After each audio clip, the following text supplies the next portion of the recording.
So hello everyone दोस्तों, क्या हाल चाल आप लोगों का। तो आज है हमारा 1000 वीडियोस की सीरीज का 177 नंबर का वीडियो। सो फ्रेंड्स, मेरा विश्वास मानिएगा, आज का जो हमारा वीडियो होने वाला है वो, अगर आप नॉन होमोजीनियस डिफरेंशियल इक्वेशंस पढ़ रहे हो तो इस अकेली वीडियो के अंदर मैं चार चार केस इंट्रोड्यूस करने वाला हूँ। चार चार केस आपको केवल एक ही वीडियो से एक्सप्लेन कर दूंगा, तो बने रहिएगा इस वीडियो में। शुरू करते हैं आज का वीडियो। सो फ्रेंड्स, मैंने क्वेश्चन लिया है D square minus two D plus में two Y is equal to X plus E to the power X cos X. So यहाँ पे पहली चीज तो ये जो डी होता है ये क्या होता है, डिफरेंशियल ऑपरेटर, जिसका मतलब होता है D by D X. Okay, so मैंने y को यहाँ पे बाहर ले रखा है। इट मीन्स अगर मैं y को अंदर मल्टीप्लाई कर देता हूँ तो यहाँ पे इसका मतलब हो जाएगा कि y का with respect to x differentiation हो रखा है। अगर डी स्क्वायर की बात है तो y का with respect to x two time differentiation हो रखा है। आती है इतनी बात समझ में। चलो, अब जो हमारी नॉन होमोजीनियस डिफरेंशियल इक्वेशन है जिसमें हमारे पास RHS में x का टर्म प्रेजेंट होता है, जो कि RX जो है हमारा, यानी कि जो हमारा RHS है वहां पे doesn't equal to zero term है। ठीक है, मीन्स कोई ना कोई x का फंक्शन है। ठीक है, वही बात है। तो उसमें क्या होता है कि first half and second half, यानी कि इसको दो पार्ट्स में आपको सॉल्व करना रहेगा। जो फर्स्ट हाफ है इसमें आपको ये जो हमारा एलएचएस साइड है इसको सॉल्व करना पड़ेगा, जिसको हम कहते हैं कि कॉम्प्लीमेंट्री फंक्शन हमको निकालना पड़ेगा। सो कॉम्प्लीमेंट्री फंक्शन के लिए हमें क्या करना पड़ेगा कि जो हमारी डिफरेंशियल इक्वेशन गिवन है ना, यहाँ से हमें फर्स्ट ऑफ ऑल इसको कन्वर्ट करना पड़ेगा ऑक्सिलरी इक्वेशन में। ऑक्सिलरी इक्वेशन में by substituting y is equal to E to the power M x to gain complementary function. ठीक है, सो यहाँ पे मुझे y is equal to E to the power M x substitute करना है। तो देखो, मैंने फर्स्ट ऑफ ऑल तो जो हमारा डिफरेंशियल ऑपरेटर था उसको ओपन करके लिख दिया है। ठीक है, एंड देन यहाँ पे जब मैं y is equal to E to the power M x substitute कर रहा हूँ तो मुझे y का with respect to x differentiation भी चाहिए, one time and two time as well as. ठीक है, तो मैंने वन टाइम जब निकाला तो मेरे पास आ गया m E to the power M x, and जब मैं टू टाइम के लिए प्रोसीड किया तो मेरे पास आ गया M square E to the power M X. So यहाँ से जब मैं इन वैल्यूज को हमारी जो डिफरेंशियल इक्वेशन है वहां रखूंगा तो मेरे पास आ जाएगा M square E to the power M X minus two M E to the power M X plus में two E to the power M X. So यहाँ से मेरे पास इज इक्वल टू जीरो आ जाएगा। एंड अगर मैं E to the power M X को कॉमन लेके आरएचएस में भेज देता हूँ तो मेरे पास में फाइनली जो ऑक्सिलरी इक्वेशन मिलेगी वो मिलेगी M square minus two M plus में two is equal to zero. अब ये है हमारे पास क्वाड्रेटिक इक्वेशन, जिसका अगर मुझे रूट निकालना है तो मैं श्रीधराचार्य फॉर्मूला, जिसका अगर मैं जनरल फॉर्म में आपको फॉर्मूला बताना चाहूँ तो अगर मान के चलिए मेरे पास quadratic equation A X square plus B X plus C is equal to zero की फॉर्म में है, तो मेरे पास जो रूट्स आएंगे वो होंगे X is equal to minus का B plus minus root of B square minus four A C upon में टू ए। तो यहाँ से अगर मैं एम स्क्वायर से इसको कंपेयर करता हूँ तो मेरे पास एम इज इक्वल टू आ जाएगा माइनस का टू, यानी कि माइनस ऑफ माइनस का टू यानी कि प्लस हो जाएगा। ठीक है, यहाँ माइनस ऑलरेडी है एम का coefficient, and plus minus root of B square यानी कि माइनस टू का होल स्क्वायर, तो यहाँ पे फोर हो जाएगा। Four minus four A C, A यहाँ पे क्या है एम स्क्वायर का कोफिशिएंट वन है, एंड सी यहाँ पे क्या है टू है, डिवाइडेड बाई टू ए की वैल्यू मेरे पास वन है तो मेरे पास टू रह जाएगा। सो यहाँ से जब मैं सॉल्व करूंगा तो मेरे पास आ जाएगा M is equal to one plus minus iota, जो कि हमारे पास क्या है, हम क्या बोल सकते हैं, इमेजिनरी रूट्स मिले हैं मुझे। ठीक है,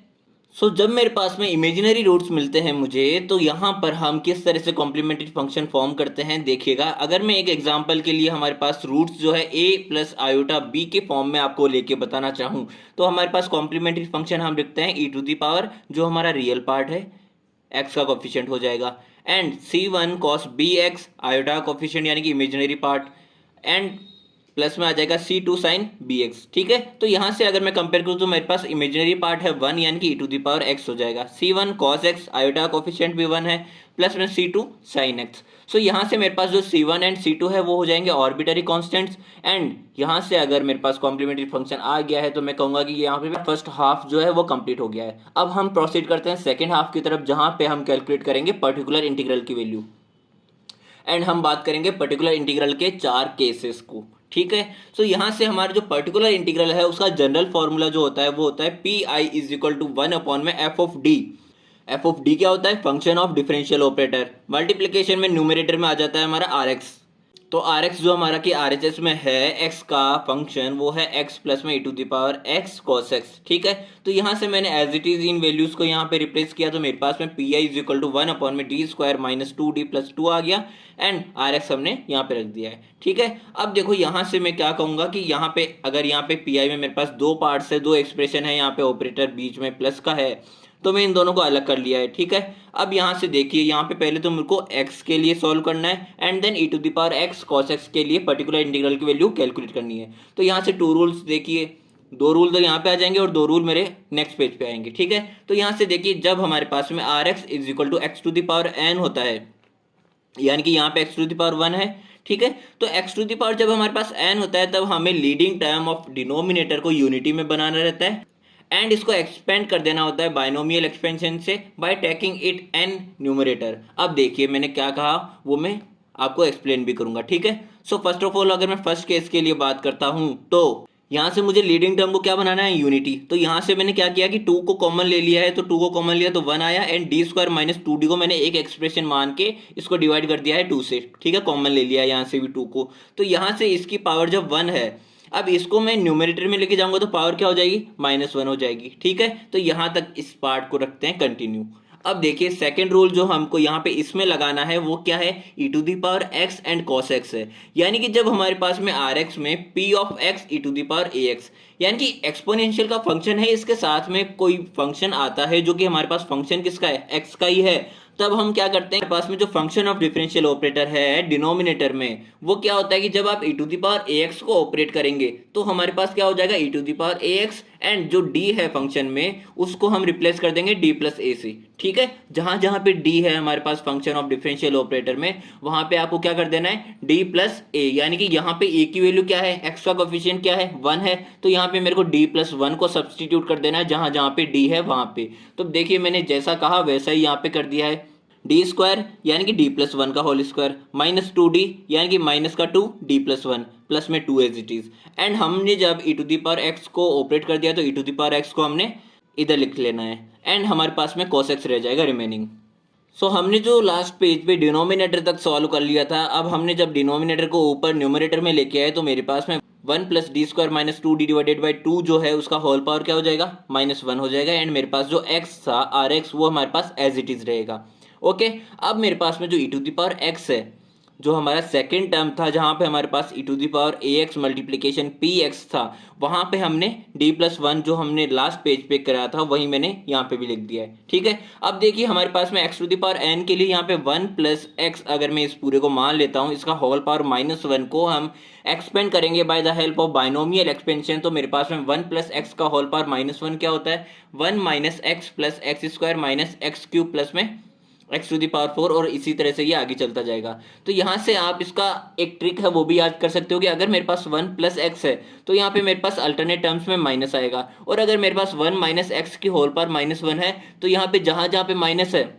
वो भी मेरे पास प्लस आएंगे, यानी कि मेरे पास सारे टर्म्स किस में आएंगे, प्लस में आएंगे, यानी कि 1 प्लस एक्स स्क्वायर प्लस में एक्स क्यूब इस तरह से आगे चलता जाएगा, ठीक है। तो यहाँ से देखिए अब मेरे पास में जब मैंने 1 प्लस एक्स इसको कंसीडर किया तो मैंने इसको एक्सपेंड किया 1 माइनस एक्स प्लस में X square by 2 and multiplication में मेरे पास x एज इट इज रहेगा एंड हमारे पास में जो e to the power x के साथ में ये टर्म चल रहा है, यहाँ पे हमने क्या किया कि इसको सॉल्व किया, तो मेरे पास में हमने होल स्क्वायर को ओपन किया एंड यहाँ से मेरे पास में 2d एंड 2d ये मेरे पास कैंसिल आउट हो जाएगा प्लस माइनस का, एंड ये 2 एंड 2 भी कैंसिल आउट हो गया, ठीक है। यहाँ से मेरे पास रिमेनिंग रह जाएगा डी स्क्वायर प्लस 1 जो हमने यहाँ पे लिख दिया है। और अब देखिएगा यहाँ से जब मैंने इसको यहाँ पे जो एक्सपेंड किया था by the help of binomial expansion, इसको जब हम ओपन करेंगे तो पहली चीज़ तो आप देखिए कि जब मेरे पास में यहाँ पे क्या है,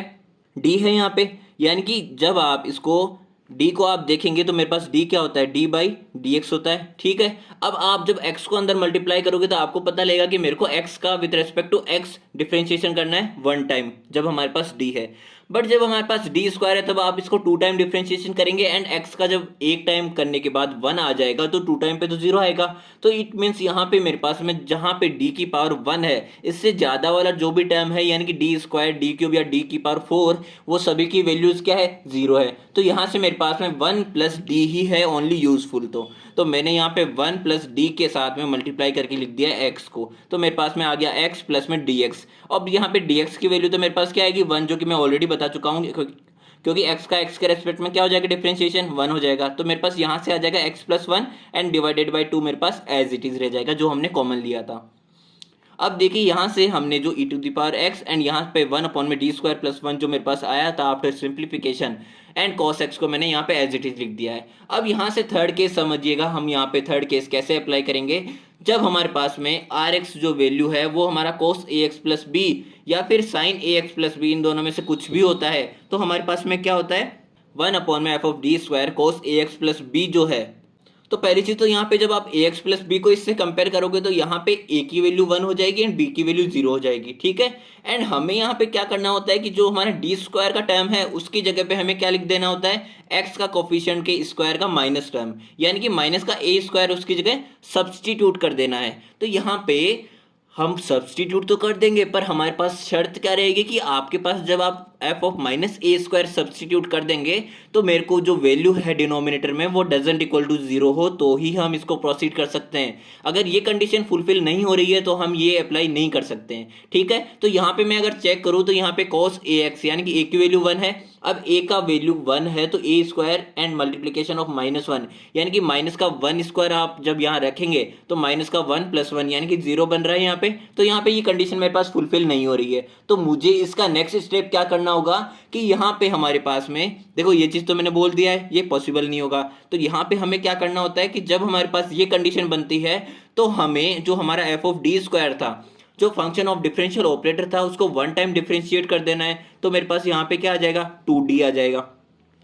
ठीक है। यहाँ पे जब आप डी स्क्वायर को करेंगे तो 2d आ जाएगा, इन 1 का तो 0 हो जाएगा। अब जो मेरे पास 2d आएगा ना वो 2d को भी आपके पास में क्या करना पड़ेगा, यहाँ पे cos ax प्लस बी तो cos ax प्लस बी ही रहेगा। एंड यहाँ पे जब आप 1 टाइम इसका डिफरेंशिएशन कर रहे हो तो ऊपर मेरे पास मल्टीप्लाई होगा x से, ठीक है। अब x अपॉन में एफ डैश डी स्क्वायर जो मेरे पास टर्म बनेगी उसमें अगर डी स्क्वायर का मेरे पास कोई टर्म बनता है तो उसकी जगह अगेन हमें x का कोफिशिएंट के स्क्वायर का माइनस टर्म सब्स्टिट्यूट करना है, ठीक है। आती है इतनी बात समझ में। तो मैंने क्या कहा, हम 1 टाइम डिफरेंशिएट करेंगे तो मेरे पास ऊपर मल्टीप्लाई होगा x से जो मैंने कर दिया एंड यहाँ पे मेरे पास 2d आ जाएगा। अब यहाँ पे जब मेरे पास डी स्क्वायर का कोई टर्म बन ही नहीं रहा तो मैं माइनस ए स्क्वायर भी सब्स्टिट्यूट यहाँ पे नहीं कर सकता, तो मेरे पास ये स्टेप भी स्किप हो चुका है। तो मेरे पास फाइनली इतना हमने कर दिया है, सॉल्व हो गया है इतना हमारा। एंड यहाँ से मेरे पास में जो ऊपर से चला रहा था x plus 1 divided by 2 as it is. अब देखिएगा यहाँ पे मेरे पास E to the power x multiplication x divided by 2 and जो हमारा डिवाइड में